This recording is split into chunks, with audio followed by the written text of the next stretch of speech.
హల్లెలూయా హల్లెలూయా. సరే, వాక్యంలోకి వెళ్దాం. 2వ సమూయేలు గ్రంథం 7వ అధ్యాయం 5వ వచనం. నీవు పోయి నా సేవకుడవు దావీదు తిట్టను, యెహోవా నీకు ఆజ్ఞించినదేమనగా నాకు నివాసంగా ఒక మందిరమును కట్టెదవా. చాలు. హల్లెలూయా. ఇక్కడ యేసు ప్రభువారు తన సేవకుడైన దావీదుతో చెప్తున్న మాట ఏంటంటే, నీవు నాకు నివాసముగా ఒక మందిరాన్ని కట్టిస్తావా అని యేసు ప్రభువారు తన దాసుడైన సేవకుడైన దావీదు గారితో చెప్తున్నాడు, అడుగుతున్నాడు. అది అక్కడ జరిగిన సందర్భం. అయితే దీని నుంచి నేనేం చెప్పాలనుకుంటున్నానంటే, మనం కూడా మందిరం కట్టుకోవాలని నిశ్చయించుకున్నాం. కట్టే వరకు ఎవరికి తెలియకూడదని అనుకున్నాం. అయితే ఏ సేవకైనా, ఏ మందిరానికైనా, ఏ దేవుని పరిచయకైనా కొన్ని పద్ధతులు, నియమాలు, క్రమాలు బైబిల్లో ఉన్నాయి. దేవుడు చెప్పిన ఆ నియమాలు బట్టే, ఆ క్రమాలను బట్టే, ఆ పద్ధతిని బట్టే దేవుని సేవ కానీ, మందిర నిర్మాణాలు కానీ, దేవుని పరిచయం కానీ జరగాలి. అలా కాకుండా ఎలా పడితే, ఎవరు పడితే, ఎట్లా పడితే అలా చేయకూడదు. మన ఇష్ట ప్రకారము, మన ఆలోచన ప్రకారము దేవుని సేవ కానీ, దేవుని మందిరాలు కానీ, దేవుని పరిచయం కానీ చేయకూడదు. దానికి ఒక నియమాలు దేవుడు నియమించున్నాడు. ఒక సేవ చేయాలంటే, దేనికైనా ఒక సేవా పరిచయం ఎవరైనా చేయాలంటే అందరినీ దేవుడు నియమించడు. సంఘ పెద్దల్ని ఎలా ఉండాలా, వాళ్ళకు నియమాలు ఉంటాయి. యూత్ లీడర్కి ఎలా ఉండాలి, వాళ్ళకు నియమాలు ఉంటాయి, పద్ధతులు ఉంటాయి. పాస్టర్లుగా కావాలనుకున్న వాళ్ళకి ఎలా ఉండాలా, వాళ్ళకు నియమాలు, క్రమాలు ఉంటాయి. దేవుని పరిచయం చేయాలనుకున్న వాళ్ళకి ఒక నియమాలు, పద్ధతులు ఉంటాయి. విశ్వాసులు కొన్ని నియమాలు, పద్ధతులు ఉంటాయి. ఆ నియమాలు, పద్ధతులు ఖచ్చితంగా వాళ్ళు పాటిస్తేనే దానికి నియమిస్తాడు. కొన్ని క్రమాలు ఉంటాయి. దేవుని సన్నిధిలో, దేవుని పరిచయంలో కొన్ని క్రమాలు ఉంటాయి. ఆ క్రమాలను తప్పించి దేవుని పరిచయం చేయకూడదు. సో దీని నుంచి ఈరోజు దేవుడు మనందరితో మన మందిర నిర్మాణం గురించి మాట్లాడుతూనే దేవుని వాక్యాన్ని కూడా, తన మాటను కూడా బయలుపరుస్తాడు. అదేంటంటే, దేవుని సేవకు కానీ, దేవుని పరిచర్యకు కానీ, మందిర నిర్మాణం కానీ బైబిల్లో ఉన్న నియమాలు, క్రమాలు, పద్ధతులు ఏంటో మనం తెలుసుకోవాలి. నేను మరీ డీప్గా మీకు చెప్పను, కానీ పైన మీకు అవగాహన వచ్చేలాగా కొన్ని క్రమాలు, కొన్ని నియమాలు, కొన్ని పద్ధతులు చెప్తాను. ఏ సేవకైనా, ఏ పరిచర్యకైనా, ఏ సంఘానికైనా, ఏ మందిరానికైనా తప్పకుండా ఆ పద్ధతులని, ఆ క్రమాలని, ఆ నియమాలని పాటించి తీరాలి. 2వ సమూయేలు గ్రంథం 6వ అధ్యాయం 4వ వచనం చదవండి. అక్కడే ఉంది. 2వ సమూయేలు గ్రంథం 6వ అధ్యాయం. దేవుని మందసము గల ఆ బండిని గిబియోనులోనే అబీనాదాబు ఇంటి నుండి తీసుకొని రాగా అన్యోదానము దాని ముందర వడ్డించారు. ఇప్పుడు 6వ వచనం. వారు నాకేను కళ్ళను దగ్గరకు వచ్చినప్పుడు ఎడ్లకు కాలు జారినందున ఉజ్జీవ చేయి చాపి దేవుని మందసమును పట్టుకొనగా యెహోవా కోపము ఉజ్జీవ మీద రగులుకొనెను.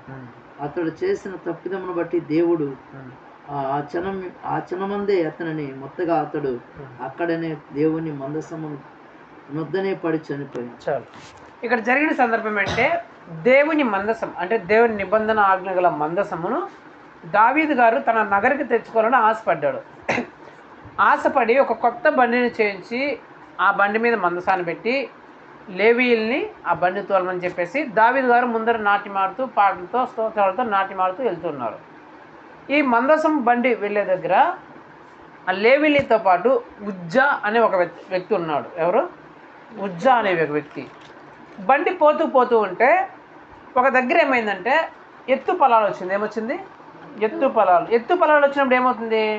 అది రోడ్డు కాదు కదా, ఎత్తు పొలాలు కాబట్టి అదేమైందంటే బండి అట్లా సైడ్కి వంగిందనమాట, వాలింది. వాలగానే ఏమైంది?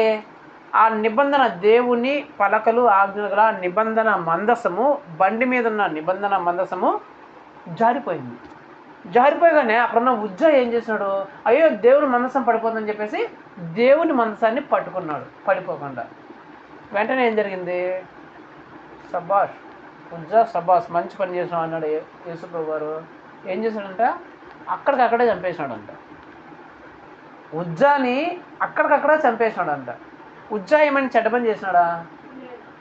దేవుని మందసం పడిపోతుందని చెప్పి పడిపోకూడదు, ఒకవేళ పడిపోతే పగిలిపోయి పలకలని నేలపాలైపోతుందని చెప్పేసి ఉద్దేశంతో పట్టుకున్నాడు. కానీ దేవుడు ఏం చేసినాడు, మెచ్చుకోకుండా అక్కడికక్కడే చంపి పారేసినాడు.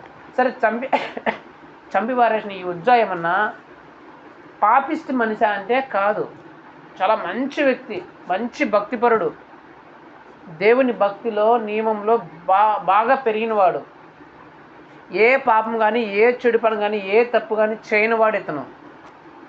మనం భాషలో చెప్పాలంటే ఒక మంచి క్రైస్తవుడు, దేవుని నమ్ముకున్న బిడ్డ, ఒక మంచి క్రైస్తవుడు దేవుని నమ్ముకున్న బిడ్డ, ఏ పాపం జోలికి పోనివాడు.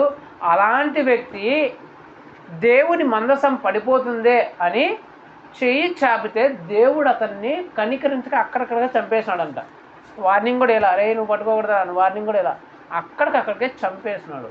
ఇది నేను ఎందుకు చెప్పినానంటే, నేను చెప్పే కదా, దేవుని సేవకైనా మందిరానికైనా ఏ పరిచర్యకైనా దేవుడు కొన్ని నియమాలు పద్ధతులు పెట్టింటాడు. దాని ప్రకారము మనం అనుసరించకపోతే, దాని ప్రకారం నడుచుకోకపోతే అది ఎవరైనా సరే దేవుడు సహించడు. అక్కడ విషయం ఏంటంటే, మందసాన్ని లేవి గోత్రములు మాత్రమే తాకాల, లేవి గోత్రముల వారు మాత్రమే మోయాల. అది నియమం. యేసుప్రభు వారు పెట్టిన నియమం అంటే మందసాన్ని లేవి గోత్రీకులు మాత్రమే, లేవీలు మాత్రమే మోయాల. వాళ్ళు కాకుండా ఇంకెవ్వరు మోసినా సరే, ఎవరు ముట్టినా సరే దరిదాపులకు కూడా రాకూడదు. వచ్చినా సరే భయంకరమైన శిక్షను ఎదుర్కొంటారని చెప్పేసి దేవుడు క్రమాన్ని ఏర్పరిచినాడు. ఎందుకంటే లేవీల్ని సేవ కోసం దేవుడు పిలుచుకున్నాడు, వారు మాత్రమే దానికి అంకితం అన్నమాట. అప్పుడు వీళ్ళు ఏం చేశారు, ఈ ఉజ్జా ఏం చేశాడు, మంచి క్రైస్తవుడైనా సరే, బాగా భక్తిపరుడైనా సరే, ఆ నియమాన్ని, దేవుడు పెట్టిన ఆ నియమాన్ని, ఆ పద్ధతిని పట్టించుకోవాలి. ఏదైతే దేవుడు ఆ పెట్టిన నియమాన్ని పద్ధతిని పట్టించుకోలేదో వెంటనే అతని మీదకి ఆ శిక్ష వచ్చింది. అందుకే నేను చెప్పాను మొట్టమొదటిలో, దేవుని సేవ, దేవుని పరిచర్య ఎవరు పడితే వాళ్ళు చేయడానికి, ఎలా పడితే అలా చేయడానికి, ఎప్పుడు పడితే అట్లా చేయడానికి, ఇష్టం వచ్చినట్టు చేయడానికి దేవుడు అస్సలు ఒప్పుకోడు. ఎందుకంటే దేవుని పరిచర్య అంటేనే అగ్నితో చెలగాటు మాడుతున్నట్లు అన్నమాట. సో దీన్ని మనం గుర్తుపెట్టుకోవాలి. ఇది దేవుని పరిచర్య, దేవుని సేవ, దేవుని మందిరము. ఎట్లా పడితే అట్లా చేయకూడదు, దానికి ఒక బైబిల్ ఒక నియమాన్ని పెట్టింటుంది, దాని ప్రకారం నడుచుకోవాలా అనే ఉద్దేశంతో మనలో ఉండాలి. నెంబర్ 1 అది. నేను ఎందుకు చూపించినట్టు అది. ఇప్పుడు మనం దేని గురించి మాట్లాడుకుంటే మందిరం నిర్మాణం గురించి మాట్లాడుకుంటున్నాం. ఆ మందిర నిర్మాణం గురించి మాట్లాడుకునేటప్పుడు మొట్టమొదటిగా ఏం చెప్పాను, దాన్ని ఎలా పడితే అలా చేయకూడదు, ఎట్లా పడితే అట్లా చేయకూడదు. దానికి ఒక పద్ధతి, ఒక నియమము ఉంటుంది. అది కూడా నేను చూపిస్తాను. నిర్గమకాండం 25వ అధ్యాయం 40వ వచనం. కొండ మీద నీకు కనపరచబడిన వాటి రూపము చొప్పున వాటిని చేయుటకు జాగ్రత్త పడు. చాలు. యేసుప్రభు చెప్తున్నాడు, ఏమని చెప్తున్నాడు, కొండ మీద నేను నీకు ఏ విధంగా చెప్పానో ఆ విధంగానే చేయుటకు జాగ్రత్త పడు. నీ ఇష్టం వచ్చినట్టు కాదు, నేను ఏ విధంగా చేయమని కట్టమని చూపించానో దానిలాగానే అలాగనే నువ్వు కట్టాల. అది మందిరం గురించి రాయబడింది ముందు చూస్తే. అందులో నుంచి నేను ఒక్క మాట చదివిస్తాను. అందులోనే 25:10 వచనం. వారు తుమ్మకరతో ఒక మందసమును చేయవలెను. చాలు. వారు మందసాన్ని దేంతో చేయాలంట, తుమ్మకర్రతో చేయాల. తుమ్మకర్ర అంటే ఎందుకు పనికిరానిది. దేనికన్నా వాడతారా తుమ్మకర్రనే? పొయ్యిలో పెట్టడానికి పనికిరాదు, ఏదైనా ఇల్లు కట్టడానికి పనికిరాదు, దేనికి పనికిరాదు తుమ్మకర్ర. యేసుప్రభు ఏం చెప్తున్నాడు, నువ్వు మందసాన్ని దేంతో చేయాలా, తుమ్మకర్రతోనే చేయాల. అక్కడ మోషేకి అక్కడ 30 లక్షల మంది జనాలకి డబ్బులకి ఏం తక్కువలే, బంగారు ఉన్నాయి, ఆస్తులు ఉన్నాయి, అన్నీ ఉన్నాయి. యేసుప్రభు వారు చెప్పినారు ఏమని మోషేకి, నువ్వు తుమ్మకర్రతోనే మందసాన్ని చేయాలన్నారు. అప్పుడు మోషే గారు ఏం చెప్పచ్చు, ప్రభా తుమ్మకర్రత ఎందుకు నాయనా, నీకు గంధపు చెక్కలతో చేస్తా, నా దగ్గర డబ్బులు మస్తుగా ఉంది, నీకు శ్రీగంధం చెక్కలు తెచ్చి కట్టేస్తా ప్రభా, నీకు నీ మందిరం అంటే ఏమనుకుంటున్నావు, గంధపు చెక్కలతో చేస్తావు, సువాసన వెదజల్లాలా అని చెప్పచ్చు. కానీ దేవుడు ఏం చెప్తున్నాడు, తుమ్మకర్రతో చేయమంటే దేంతో చేయాలా, తుమ్మకర్రతోనే చేయాలా. నీకు గంధపు చెక్కలు ఉన్నా సరే నువ్వు అవి పక్కన పెట్టాలా. అంటే నీ ఆలోచన రకరకాలుగా ఉండొచ్చు, నీ తెలివిని నీ ప్లాన్లు రకరకాలుగా ఉండొచ్చు. అట్లా కట్టాలి ఇట్లా కట్టాలా, గంధపు చెక్కలతో కడదాము, శ్రీగంధం పెడదాం, పెద్ద మాటలు పెడదామని చెప్పొచ్చు. కానీ దేవుడు ఏం చెప్తున్నాడు, నేను నీకు ఏ విధంగా చూపిస్తున్నానో ఆ విధంగానే కట్టు.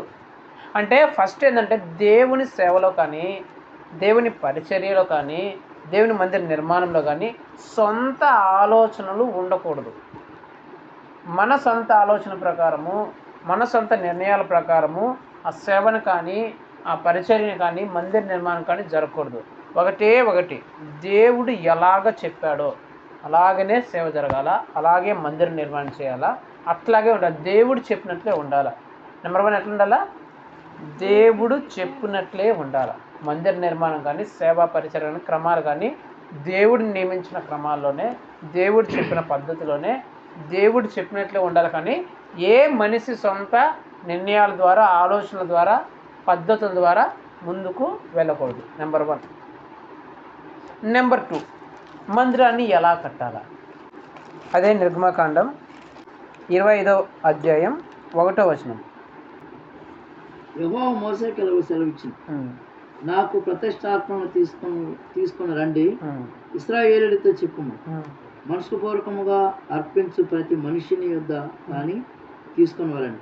మీరు వారి యొద్ద తీసుకునవలసిన అర్పణలు ఏమనగా బంగారు, వెండి, ఇత్తడి, నీలద్రోమము, రక్తవర్ణములు, సన్నపు నార, మేక వెంట్రుకలు, ఎరుపు రంగు వేసిన పొట్టేళ్ళ తోళ్ళు, సముద్రోత్సవాలతో తోళ్ళు, తుమ్మకర్రలు, ప్రతి దీపమునకు తైలము, అభిషేకము తైలము, పరిమళ ద్రవ్యములు, ధూపములు, సుగంధ సంభారములు, లేత పచ్చలు, విపోతమును, పలకటము, చెక్కురత్నములు అనునివి నేను వారిలో నివసించినట్లు వారు నాకు పరిశుద్ధ స్థలమును నిర్మించవలను.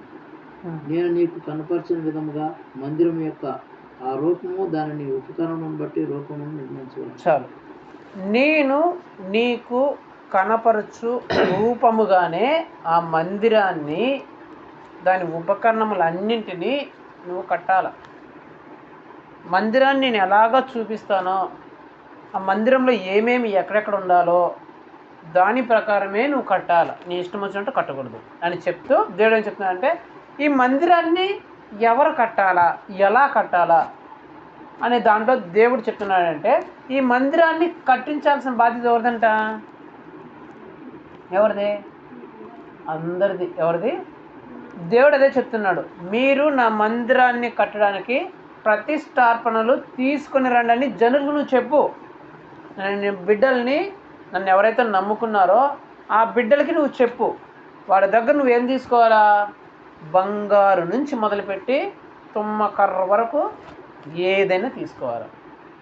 ఆ ప్రజలు నీకు ఏమైతే ఇస్తారో వాళ్ళు బంగారం మొదలుకొని తుమ్మకర్ర వరకు ఏది ఇచ్చినా నువ్వు తీసుకోవాలి అని దేవుడు చెప్తున్నాడు. అంటే రెండోదిగా ఏంటంటే, మందిరాన్ని ఎవరు కట్టుకోవాలంటే మనమే కట్టుకోవాలి. అంటే దేవుని నమ్మిన బిడ్డలు మనమే కట్టుకోవాలా.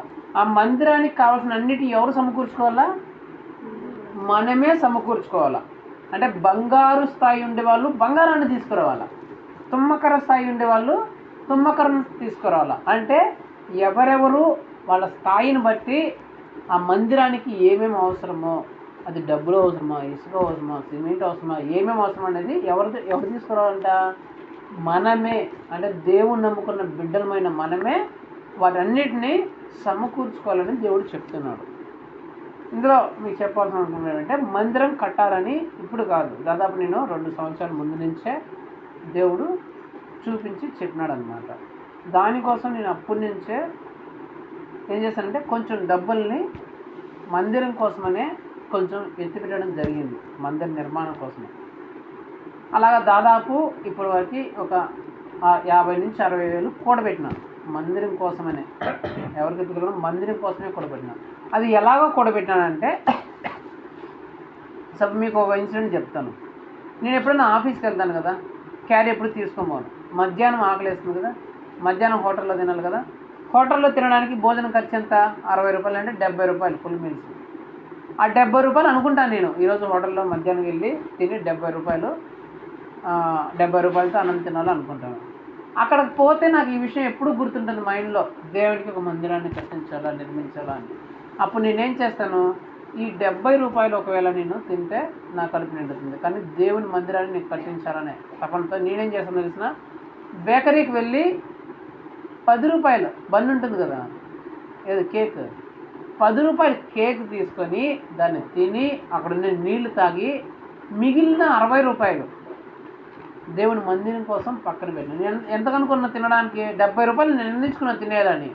కానీ నిర్ణయించుకున్న దాంట్లో నేను ఏం చేసిన, 10 రూపాయలు బన్ను తిని ఆ 60 రూపాయలని దేవుని మందిరం కోసం పక్కన పెట్టాను అన్నమాట. అట్లా ఇది ఒకటే కాదు, అన్నీ చాలా ఉన్నాయి చెప్పాలంటే.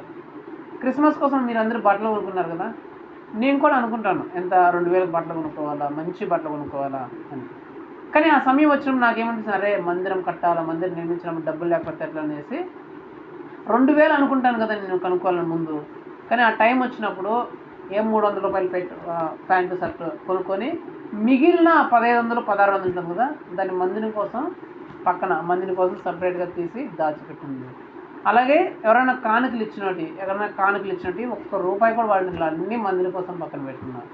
అలాగే 10 రూపాయలు 20 రూపాయలు అనుకుంటాను నేను, 20 రూపాయలు నా చేతికి ఏ విధంగా వచ్చినా సరే దాన్ని పక్కన తీసి పెట్టుకోవాలా అని అనుకొని దేవుని కోసం పక్కన తీసి పెట్టుకోవాలి.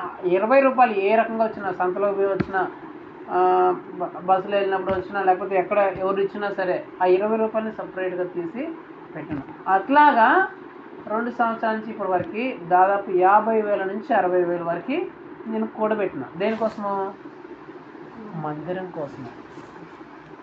నేను జోసెఫ్ అన్న గారు కూడా చెప్పినారు, నేను కూడా మందిరానికి 10,000 ఇస్తాను, మందిర నిర్మాణానికి నేను కూడా 10,000 ఇస్తాను అని చెప్పినారు. వేరే వాళ్ళు కూడా చెప్పారేమని, మందిరానికి మేము కూడా మా తరపున ఒక 10 ఇటుకలు, ఒక 20 ఇటుకలు మేము ఇస్తాము అని చెప్పినారు. అంటే నేనేం చెప్తున్నా అంటే, ఎవరెవరి స్థాయి వాళ్ళది, ఎవరెవరో పరిస్థితి వాళ్ళది.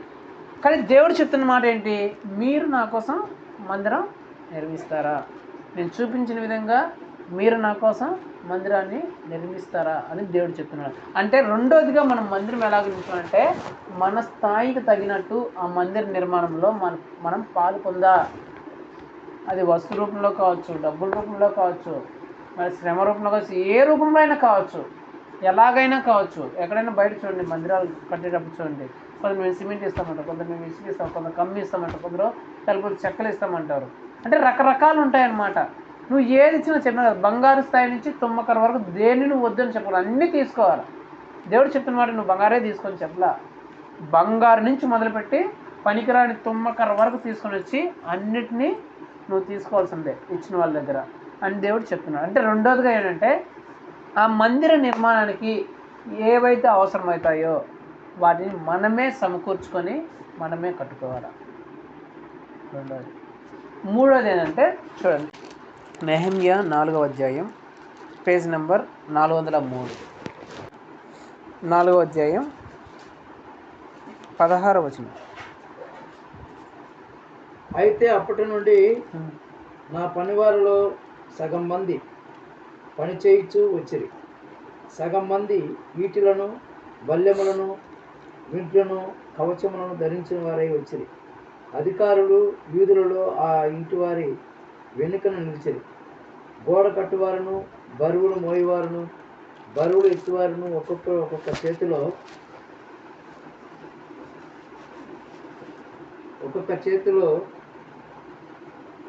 చేతితో పని, ఒక్కొక్కరు ఒక చేతితో పని చేసి ఒక చేతితో ఆయుధము పట్టుకొని ఉండేది. ఇప్పుడు 21. ఆ ప్రకారము మేము పని యందు ప్రయాసపడుతుంది. సగం మంది ఉదయమున మొదలుకొని నక్షత్రముల అగుపడి వరకు ఈటెలు పట్టుకొనిరి. మరియు ఆకాశమందు నేను జనులతో ప్రతివాడు తన పనివాడితో కూడా యెరూషలేములో బస చేయవలనని, అప్పుడు వారు రాత్రి మాకు కాపుగా నుందురు, పగలు పనిచేయుదురని చెప్పి తిని, ఇలాగున నేనే గాని నా బంధువులు కానీ, నా పనివారు కానీ, నా వెంబడి ఉన్న పరవారు కానీ ఊదుకున్నట్టుకు తప్ప మరి దేనికి మా వస్త్రములను తీసివేయలేదు. చాలు. ఇది కూడా మందిర నిర్మాణ క్రమమే. మందిరం కడుతున్నారు, వాళ్ళు పడిపోయిన మందిరాన్ని కడుతున్నారు. నెహెమ్యా కాలంలో కడుతున్నారు. ఎలా కడుతున్నారంటే ఉదయం మొదలుకొని నక్షత్రం అంటే రాత్రి వరకు, పగలు రాత్రి సంబంధం లేకుండా కడుతున్నారంట. అక్కడ రాయబడి మాట లాస్ట్ వచనంలో, మేము బట్టలు ఉదుకుకొనడం తప్ప మరి దేనికోసము పని ఆపలేదంట. నేను మాతో ఉన్న మా విశ్వాసులందరూ బట్టలు ఉతుక్కొనడం తప్ప మరి దేనికి మేము వెళ్ళలేదు. అలాగ మేము పని చేసాము. రాత్రి యందు పగలు యందు సమయం అనేది లేకుండా మేము పని చేసి మందిరాన్ని నిర్మించాము అని దేవుడు చెప్తున్నాడు. దీని నుంచి మనం ఏం నేర్చుకోవాలంటే, మనము దేవుని సేవ కానీ మందిర నిర్మాణం కానీ ఎలా చేయాలంటే, దానికి పగలు తేడా అనే తేడా మనం చూడకూడదు. పగలు తేడాను చూడకుండా సమయముందు అసమయముందు మనం ప్రయాసపడాలి. మీకు ఇంకా అర్థమయ్యే భాష చెప్పాలంటే, కూలికి ఎవరైనా వచ్చినారు అనుకుందాం, ఎవరు బయట నుంచి, మన ఇల్లే కడుతున్నాము, బయట నుంచి ఎవరైనా కూలికి వచ్చిన అనుకుందాం, వాడు 9 గంటల నుంచి ఎంతవరకు ఉంటాడు? 5 వరకు ఉంటాడు. 5 తర్వాత ఒక్క సెకండ్ దాన్ని ఉంటాడా? రేపు వస్తామా అన్నాడు, అంతే కదా. 9 గంటలకు వస్తాడు, ముందు కూడా రాడు. ముందునే వచ్చినా కూడా పని చేయడు. 9 గంటలకు వస్తాడు, 5 గంటలకి ఆడ పని ముగించుకొని వెళ్ళిపోతాడు, అంతే. కానీ ఇల్లు కట్టే నువ్వు ఏం చేస్తావు? పొద్దున్నుంచి ఇసులు తల్లించుకోవడము, ఇటుకలు ఎత్తి అక్కడ పెట్టుకోవడమో చేస్తావు. 5 అయిపోయింది, నువ్వు సైలెంట్గా ఉంటావా? 5 అయిపోయిన తర్వాత నువ్వు నీ పనులు నువ్వు చేస్తూ ఉంటావు. ఇంకా ఏమైనా కొదలు మిగిలిపోయినా అంటే, బయట వ్యక్తులకి మనకి ఏం తేడా ఉండాలంటే, బయట వ్యక్తులు కట్టడానికి వస్తారు, వాళ్ళు వాళ్ళ టైంని ప్రకారం కట్టుకొని పోతారు. మనం ఏం చేయాలా? మనం కూడా ఆ టైంని నియమించుకొని ఈ టైం వరకే అని ఉండకూడదు. మనకి ఎప్పుడు టైం ఉన్నా, ఏ టైం ఉన్నా, అది పొద్దున ఉన్నా, పగలున్నా, మధ్యాహ్నం ఉన్నా, రాత్రి ఉన్నా, ఎప్పుడున్నా సరే మనకు టైం ఉన్నప్పుడు సమయమందు అసమయమందు నువ్వు ప్రయాసపడాల. దేవుని సేవ కోసం కానీ మందిర నిర్మాణం కోసం కానీ సమయమందు అసమయమందు ప్రయాసపడి నువ్వు మందిరాన్ని కట్టాల. దేవుడు అది చెప్తాడు. ఈ 3 విషయాలు ఖచ్చితంగా ప్రతి ఒక్కరు గుర్తుపెట్టుకోవాలి. మొట్టమొదటి అండి, దేవుని సేవ మందిర నిర్మాణం కానీ ఎవరు పడితే వాళ్ళు ఎలా పడితే అలాగా ఇష్టం వచ్చినట్టు చేయకూడదు. అది ఎలాగ ఉండాలంటే, దేవుడు ఎలాగ చెప్తే అలాగే ఉండాలి, దాని ప్రకారమే ఉండాలి. నాకు నచ్చిందని చెప్పి చెట్టు కడదామని నేను చెప్పకూడదు, అది అట్లా పెడదామని నేను చెప్పకూడదు. దేవుడు ఎలాగ చూపించాడో మందిర నిర్మాణం అలాగే జరగాల. లోపల కానీ బయట కానీ ముందు కానీ ఎదురు కానీ ఏవైనా సరే దేవుడు ఏ విధంగా చూపించాడు. అక్కడ చెప్తున్న మాట అదే మోషేకి, నేను కొండ మీద నీకు ఎలాగైతే చూపించాను, సీనాయి పర్వతం మీద మందిరం ఇలా గుడారం ఇలా ఉండాలని నేను ఎలాగైతే చూపించాను అలాగే కట్టినట్టు జాగ్రత్త పడు. నీ ఇష్టం వచ్చినట్టు కట్టాలి అనుకోకు. తుమ్మకర్ర అంటే తుమ్మకర్రే వాడు, అంతేగాని నాకు దగ్గర గంధం చెక్కలు ఇచ్చే కెపాసిటీ అని చెప్పి గంధం చెక్కలు వాడద్దు. ప్రదీపం తైలానికి దంచి తీసిన తైలమే వాడంటే దంచి తీసిన తైలమే వాడు, అంతేగాని చెప్పేసి రెడీమేడ్ తైలాన్ని వాడద్దు. అంటే దేవుడు ఏ విధంగా చెప్తే ఆ విధంగానే ఆ మందిర నిర్మాణం ఉండాలి. మన ఇష్టం వచ్చింది చెప్పి ఇది ఎలా పెడదాం అలా కట్టకూడదు. నెంబర్ 1. నెంబర్ 2, అది ఎవరు కట్టుకోవాలంటే మనమే కట్టుకోవాలి. వాటికి కావాల్సినట్టు ఎవరు సమకూర్చుకోవాలా? మనమే. మన వంతు సహాయంగా మన స్థాయిని బట్టి మనం దేవుని పరిచర్యకి ఇవ్వాలి. మన స్థాయి, మన బంగారు స్థాయి అయితే బంగారు స్థాయిలాగా, కర్ర స్థాయి అయితే కర్ర స్థాయిలాగా, మధ్యలో ఏదో రాగి వెండి స్థాయి అయితే రాగి స్థాయిలాగా మనం దేవునికి ఆ మందిర నిర్మాణంలో సహాయం చేయాలి. 3వది, దాన్ని త్వరపడి కట్టాల. ఎలా కట్టాలా? త్వరపడి కట్టాల. ఏదో ఇంటి పని చేసుకున్నట్టు ఆ పని చేసుకున్నట్టు మెల్లగా ఎప్పుడు కట్టకూడదు. దాన్ని త్వరగా ఎప్పుడెప్పుడు ముగిస్తుందా అని కట్టాలి. వాళ్ళు అలాగే కట్టారు. రాత్రి అందు పగలు ఎందుకు ప్రయాసపడాలంటే త్వరపడి కట్టాలా, త్వరపడి జరగాల. అప్పుడే మాకు ఆశీర్వాదము, అప్పుడే మాకు దీవెనకరము అని వాళ్ళ ఉద్దేశం. ఎందుకంటే ఇప్పుడు చెప్పినాడు ప్రార్థనలో, జాషువా కూడా ప్రార్థన చేసినాడు ఏమని, మందిరం కట్టబడితే అనేక మంది రక్షణ పడతారు, ఈ మందిరం ద్వారా సువార్త ప్రకటించబడుతుంది, వాళ్ళు మార్చబడతారు, వాళ్ళు కూడా దేవుని సన్నిధిలోకి వస్తారని ఎట్లా చెప్పిందంటే, మనం ముందు మందిరం కడితేనే, మనం మందిరం కట్టినప్పుడు అలా జరుగుతుంది. దీనికి కావాల్సిన సహాయ సహకారాలు మన దగ్గర నుంచే రావాలా. యేసుప్రభువైన మోషే నువ్వు వెళ్ళి పొలంలో తగు, లంకి మీద దొరుకుతుంది, ఆ లంకి మీద బంగారాలు ఉంటాయి, అది తీసుకొని కట్టి అమ్మేసి అని చెప్పినాడా? ఇలా నీ ప్రజల దగ్గర నువ్వు అడుగు, వాళ్ళు ఇస్తారు, ప్రకటించు. మందిరం కట్టబోతున్నాం, మీకు దేవునికి ఏది ఇవ్వాలనుకుంటే అది మనస్ఫూర్తిగా ఇష్టపూర్వకంగా ఇవ్వండి. కొందరు ఏమన్నా బలవంతంగా ఇస్తానంట, వాళ్ళు 10,000 ఇచ్చినాడా, మనం కూడా ఎక్కువ దేవుని బాగుంటుందేమోలే, మనం కూడా ఇద్దాం, ఇట్లా ఇవ్వకూడదు దేవుని మందిరానికి. అది ఎలా ఉన్నట్టే ఇష్టపూర్వకం, నేను ఎప్పుడెప్పుడు ఇద్దామా, నేను ఎప్పుడెప్పుడు ఇచ్చే మనసు మనకు దేవుడికి ఉండాలి. ఆ మనసు మనం నేర్చుకోవాలి, ఎప్పుడెప్పుడు దేవుడికి పెట్టాలా. ఎందుకంటే నేను చాలాసార్లు చెప్పిన, నా నిమిత్తం ఎవడైనా తన తండ్రిని తల్లిని భార్యను భర్తను విడిచిపెడితే ఏం పొందుకున్నాడంట, 100 పొందుకున్నాడంట. 100 తల్లిదండ్రులను, అన్నదమ్ములని, భూముల్ని, ఆస్తుల్ని పొందుకుంటాడని మీకు చెప్తుంటా. అంటే దాన్ని సింపుల్గా చెప్పాలంటే, నా కోసము ఎవరైనా ఏదైనా వదులుకుంటే, ఏదైనా విడిచిపెడితే దానికి 100 రెట్లు దేవుడు వాళ్ళకి ఇస్తాడంట. భూమి మీద, పరలోకంలో నిత్య జీవం ఇస్తాడంట. అది దాని అర్థం. నా నిమిత్తం ఎవరైనా ఏదైనా వదులుకునేది, ఉద్యోగమైనా, వ్యాపారమైనా, డబ్బులైనా, ఆస్తులైనా, ఎలా వదులుకుంటారు? ఇలాగ పరిచయాల కోసం. వాళ్ళు సంపాదించిన డబ్బులు పరిచయాలు ఖర్చు పెడతారు, వాళ్ళు ఉద్యోగ సమయాన్ని పక్కన పెడతారు. ఇప్పుడు మీరు కూడా అలాగ చికెన్ చేసుకొని తిని ఇంట్లో పడుకోవచ్చు కదా, పడుకోకూడదా? ఆ సమయాన్ని మీరు దేనికోసం విడిచిపెట్టినారు కదా, విడిచిపెట్టినారు లేదా? అట్లా ఏది వదులుకున్నా దేవుని కోసము దానికి 100 ప్రతిఫలాన్ని దేవుడు ఇస్తాడు. ఎందుకంటే మనుష్యుడు నమ్మకస్తుడు కాదంట, కానీ దేవుడు నమ్మదగినవాడు. మనుషులు నమ్మకస్తులు కాని వారినప్పటికీ దేవుడు నమ్మదగిన వాడుగా ఉన్నాడు అని పౌలు గారు చెప్తారనమాట. అంటే మనము ఇప్పుడు నేను చెప్తా మామూలుగా ఎగ్జాంపుల్ చెప్తామని, స్కూల్లో పిల్లోడు పెన్సిల్ లేదనుకో, పెన్సిల్ ఇవ్వగానే ఎవరన్నా ఏం చెప్తున్నాడు, వెంటనే థ్యాంక్స్ చెప్తాడు. ఒక మనిషి నువ్వు అంత చిన్న సాయం చేస్తేనే థ్యాంక్స్ చెప్పి అంత కృతజ్ఞతలు ఉంటే, దేవుడు మళ్ళీ నువ్వు చేసిన దేవుడి కోసము, దేవుడి పని కోసం నువ్వు ఇచ్చిన దాన్ని దేవుడు మర్చిపోతాడా? అన్యాయిస్తాడా? దేవుడు మర్చిపోతాడా? చెప్తాడు కదా ఆయన, గర్భంలో పుట్టముకే నేను ఎరిగి ఉన్నాను, బుద్ధి వచ్చే వరకు నేను ఎత్తుకుంటాను, నేను నడిపిస్తాను అంటాడు కదా. అలాంటి దేవుడు మర్చిపోతాడు నువ్వు చేసిన దేవుడి కోసం నువ్వు చేసిన దాన్ని. దేవుడు అట్లా మర్చిపోయే దేవుడు కాదనమాట. అయితే ఈ 3 విషయాలు మనం గుర్తుపెట్టుకోవాలి. దేవుని సేవ విషయంలో, దేవుని మందిరం విషయంలో, దేవుని పరిచయ విషయంలో ఎవరిని పడితే వాళ్ళని, ఎలా పడితే అలాగా, ఎట్లా పడితే అలాగా నియమిస్తున్నామా, లేకపోతే దేవుడు ఎలాగ చెప్పాడో దాని ప్రకారమే మనం జరిగిస్తున్నామా అనేది ఒకటి. నెంబర్ 2, దేవుని సేవకు, దేవుని పరిచర్యకు, దేవుని మందిరానికి అవసరమైన వాటిని మనం ఏమైనా ఇస్తున్నామా, లేకపోతే మనం మాత్రం హాయిగా తినేసి పడుకుంటున్నామా అనేది రెండోది. మూడోది, ఆ సేవను, ఆ పరిచర్యను, ఆ నిర్మాణాన్ని త్వరగా చేస్తున్నామా, అప్పుడు చూద్దాం ఇప్పుడు చూద్దామని చెప్పేసి నిర్లక్ష్యం చేస్తున్నామా. ఈ 3టిని మనం గుర్తుపెట్టుకోవాలి. ఈ 3టిని గుర్తుపెట్టుకొని దేవుడు చెప్తున్నాడు ఏమని, నేను వారిలో నివసించినట్లు వారు నాకు మందిరాన్ని నిర్మించాలి. నువ్వు అలాగ నిర్మిస్తే దేవుడు ఏం చేస్తాడంట, వచ్చి నివసిస్తాడంట. ఆయన నివసిస్తే మళ్ళీ నీకేమైనా కొదువు ఉంటుందా? ఏదన్నా తప్పిపోయే ప్రమాదం ఏమైనా ఉంటుందా? ఆయన నివసించాలంటే ముందు నువ్వేం చేసుకోవాలా, నిర్మించుకోవాలా.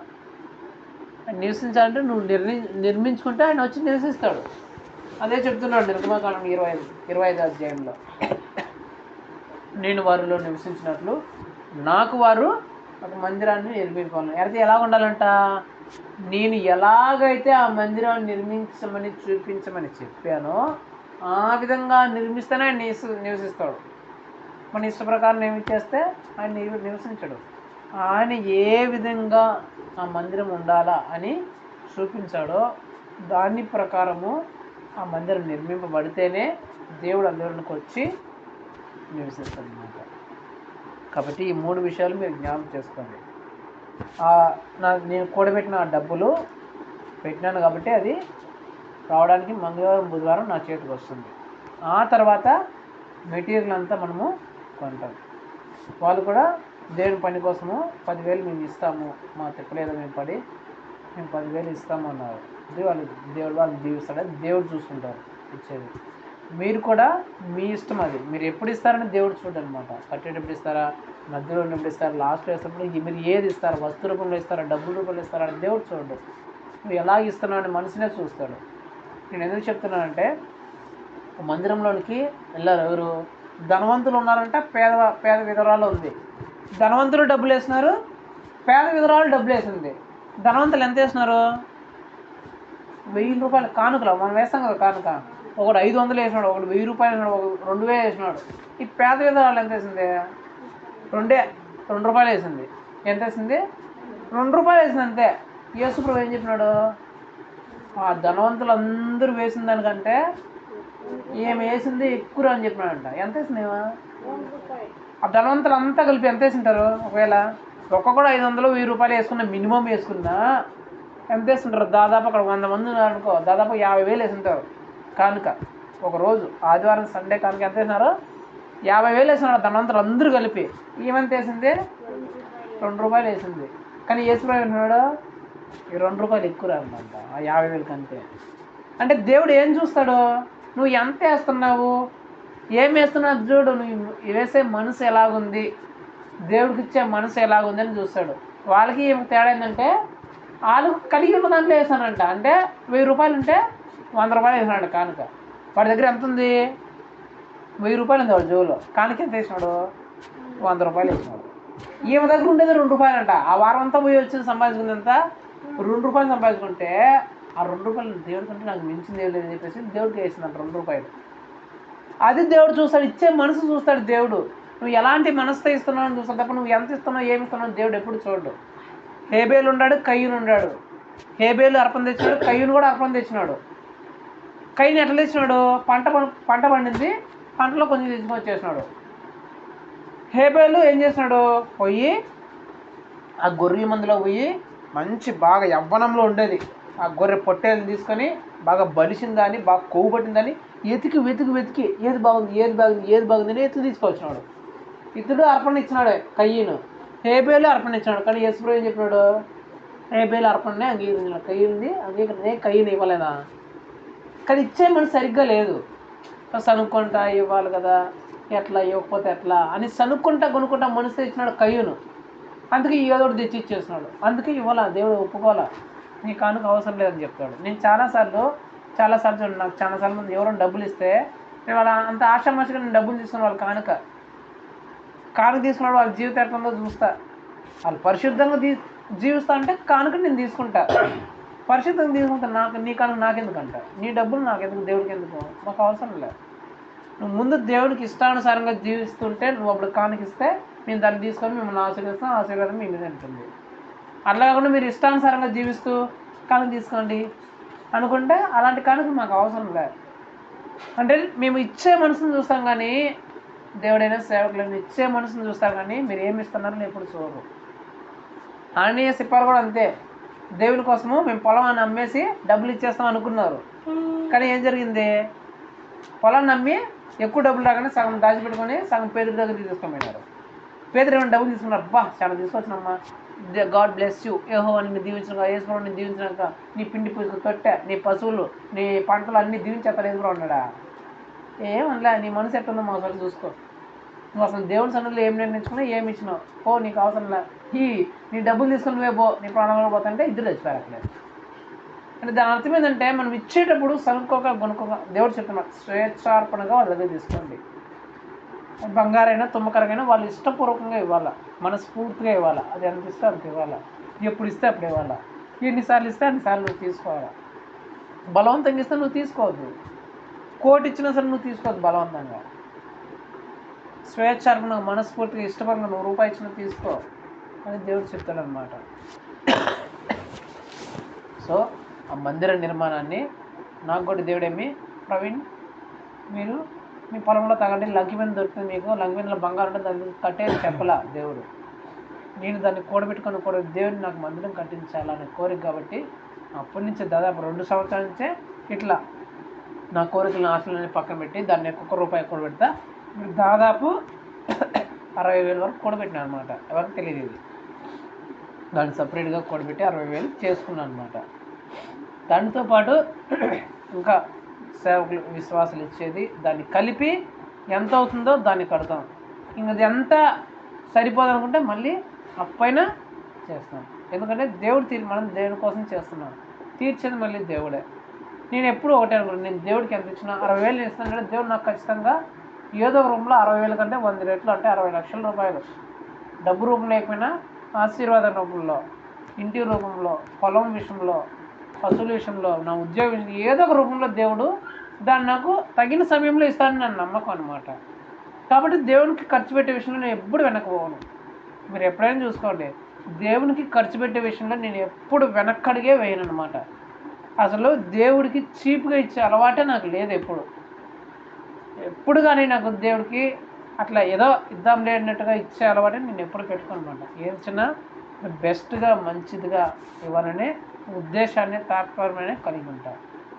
ఎందుకంటే మనం హేబేల్ లాంటి భక్తి చేయాలి, కయ్యం లాంటి భక్తి కాదు. మనం ఆ పేద విధవరాలు లాంటి భక్తి చేయాలా, ఆ ధనవంతుల లాంటి భక్తి కాదు. అననీయ సప్పీర లాంటి భక్తి మనకు ఉండకూడదు. మనం ఏం చేసినా దేవుడిని అనుసరిస్తూ, దేవుని మాటను అనుసరిస్తూ, దేవుడు చెప్పిన ప్రకారము, దేవుడు చెప్పిన ఆలోచన విధానం ప్రకారమే మనం చేయాలి. ఏ సేవ కానీ, ఏ సేవ పరిచర్య కానీ, ఎవరిని నియమించినా కానీ, సంఘ పెద్దలైనా సరే, యూత్ లీడర్లు అయినా సరే, ఎవరు పడితే వాళ్ళు నియమించేయకూడదు, ఎవరు పడితే వాళ్ళు చేయకూడదు. బైబిల్లో క్రమాలు ఉన్నాయి, ఎవరెవరిని ఎట్లా పెట్టాలనేది. ఇప్పుడు అంత సమయం లేదు కానీ నేను జస్ట్ ఐడియా ఇస్తున్నాను అంతే. ప్రతి ఒక్క దానికి క్రమం ఉంది. సేవకుడు అవ్వాలంటే నీకు క్రమం ఉంటుంది, సేవకురాలు అవ్వాలంటే ఒక క్రమం, మందిరం కట్టాలంటే ఒక క్రమం, సేవను నడిపించాలంటే ఒక క్రమం, ఏదైనా సభలు పెట్టాలంటే ఒక క్రమం, ప్రార్థన జరిపించాలంటే ఒక క్రమం, ఆదివారం ఆరాధన నడిపించాలంటే ఒక క్రమం. ఈ క్రమాలని మనం పాటిస్తూ, ఆ క్రమాలు ఎవరికి నియమింపబడ్డాయో వాళ్ళు మాత్రమే దానిలో పాలు భాగస్వాములు. ఎవరు పడితే వాళ్ళు ఆ క్రమాల్లోకి జ్వరపడకూడదు. ఎందుకంటే మంచి వ్యక్తి, మంచి క్రైస్తవుడు, ఏ పాపము చేయాల, ఏ వ్యభిచారం, ఏ అక్ర సంబంధాలు, ఈ లోక అలవాటు ఏమీ లేవు, కానీ మందసాన్ని మోసే బాధ్యత అతను కాదు, ఆ సేవా క్రమం అతనిది కాదని తెలిసినప్పుడు కూడా దాన్ని పట్టుకున్నాడు. దేవుని శిక్ష వచ్చింది, అక్కడ చనిపోయినాడు, వార్నింగ్ కూడా లేదు. అంటే దేవుని నియమం విషయంలో, సేవ విషయంలో మనం అంత జాగ్రత్తగా ఉండాలి. నేను బైబిల్ పట్టుకునేసిన కదా అని చెప్పేసి నేను అది చేస్తాను ఇది చేస్తాను చెప్పకూడదు. నేను మైక్ పెట్టుకునేసిన అది చేస్తే ఇది చేస్తాను చెప్పకూడదు. దానికి ఒక పద్ధతి, ఒక క్రమము, దేవుడు నియమించిన నియమంలో పద్ధతిలో మనం ఉన్నామా లేదా మనం పరీక్షించుకుంటా, దేవుడు చెప్పినట్లే మనం చేస్తున్నామా, మన సొంత ఆలోచన ఏమన్నా, సొంత తెలివి ఏమైనా అనుసరిస్తున్నామా అని మనం పరీక్షించుకోవాలి. ప్రార్థనలో దేవుని అడగాల, ప్రభువా ఎలా సేవను నడిపించాలయ్యా, ఎలా సంఘాన్ని కట్టాలయ్యా, పిల్లల విషయంలో ఎలా ఉండాలా, విశ్వాసాల విషయంలో ఎలా ఉండాలా, ప్రార్థనల విషయంలో ఎలా ఉండాలా, కుటుంబ ప్రార్థనల విషయంలో ఎలా నడిపించాలా, వాక్యాన్ని ఎలా బోధించాలా, ఆరాధనని ఎలా నడిపించాలా, మందిరాన్ని ఎలాగ నిర్మించాలా, లేకపోతే వివిధ రకాలైన సేవా పరిచయలు ఎలాగ నడిపించాలా అని దేవుని దగ్గర అడిగి, దేవుడు ఏదైతే చూపిస్తాడో దాని ప్రకారమే చేయాలా. మన సొంత ఆలోచన, సొంత తెలివి, సొంత ఇష్ట ప్రకారం ఎప్పుడూ దేవుని సన్నిధిలో చేయకూడదు. అలా చేసిన సేవలు చూడండి, చాలామంది సేవకులు వాళ్ళు మందిరాన్ని కట్టుకుని ఉంటారు, ఒకప్పుడు మంచి విశ్వాసులు ఉంటారు, కానీ ఇప్పుడు చూస్తే విశ్వాసులు ఎవరు ఉండరు. మందిరాలు గువ్వల గూళ్ళలాగా, ఏదో ఆవులకు షెడ్లాగా, పాత సామాన్లు వేసే ఆ గోడౌన్ లాగా మారిపోయింటే కారణం ఏంటంటే, అదే కారణం, ఒకటే కారణం ఏంటంటే, దేవుడు నియమించిన నియమం ప్రకారం బైబిల్లో ఏదైతే దేవుని సేవా నియమం ఉంటుందో, పద్ధతి ఉంటుందో, ప్రకారం ఉంటుందో దాని ప్రకారం వాళ్ళు చేసిండ్రు. దాని ప్రకారం ఆ సేవని, ఆ విశ్వాసాన్ని వాళ్ళు నడిపించండ్రు. అలా నడిపించకపోతే, ఎందుకంటే ఏ పని చేసినా బైబిల్ చెప్పేదంటే, ఏ పని చేసినా సరే అది ముందు అగ్ని చేత పరీక్షింపబడుతుందంట. అంటే పరిశుద్ధాత్మ అగ్ని చేత అది పరీక్షింపబడాలి, ఆ సేవ కానీ ఆ పని కానీ. ఆ పరిశుద్ధాత్మ అగ్ని చేత పరీక్షించబడినప్పుడు ఆ అగ్నిలో ఆ సేవ, ఆ పని నిలబడితేనే ఆ సేవ నిలబడుతుంది, కాలిపోతే ఆ సేవ నిలబడదు. కాబట్టి మనం ఏం చేసినా, ప్రభువా నువ్వు ఏది చేసినా సరే నీ పరిశుద్ధాత్మ అగ్ని దాన్ని కాల్చినప్పుడు అది నిలబడితేనే అది సువర్ణంలాగా వెలుగుతుంది, నిలబడకపోతే బూడిదైపోతుంది.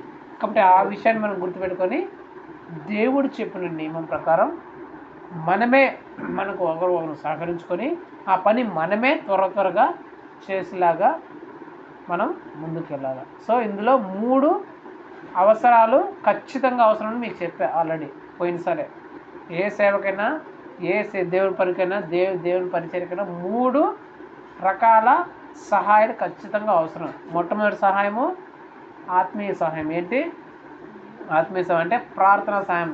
ఎప్పుడు ఆ సేవ కోసము, ఆ సంఘం కోసం, ఆ నిర్మాణం కోసం ప్రార్థన చేస్తూనే ఉండాలి. సమయం దొరికినప్పుడు ప్రార్థన చేస్తుండాలి. నెంబర్ ఫస్ట్ ఏంటి ఆత్మీయ సహాయం. రెండోది శారీరక సహాయం. ఏంటి శారీరక సహాయం. ఆ సేవ కోసం, ఆ నిర్మాణం కోసం మనం వచ్చి కూడా పని చేయాలి. స్వతహాగా వచ్చి మనం వచ్చి పని చేయాలి. మూడోది ఆర్థిక సహాయం. ఏంటి ఆర్థిక సహాయం చెప్పినట్లు అది డబ్బు రూపంలో కావచ్చు, వస్తు రూపంలో కావచ్చు, ఆ సేవకి, ఆ మందిరానికి మనం ఇచ్చేవారిగా మనం ఉండాలి. ఈ 3 రకాల సహాయాలు ప్రతి సేవకుడు చేయాల్సిందే, ప్రతి ఒక్క విశ్వాసి చేయాల్సిందే. ఇందులో చిన్నలను లేదు, పెద్దలను లేదు, ఎవరైనా తేడా లేదు.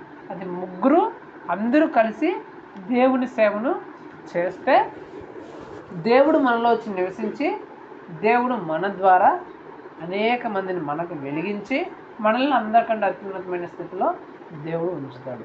కాబట్టి దేవుని మందిర నిర్మాణము, ఈ సేవా పరిచర్యలు దేవుడు చెప్పినట్లే, దేవుడు చూపించిన విధానంగానే జరగాలని, ఉండాలని ఈ సేవలో, ఈ నిర్మాణంలో, ఈ పరిచర్యలో సేవకులు, విశ్వాసము అందరం కలిసికట్టు పని చేస్తూ మనకి స్థాయికి తగినట్టుగా దేవుని కోసం ఇస్తూ త్వరగా ఈ సేవను, పరిచర్యను మనం చేస్తూ ముందుకు సాగిపోవాలని చెప్పేసి ప్రార్థన చేసుకుందాం. కళ్ళు మూసుకొని.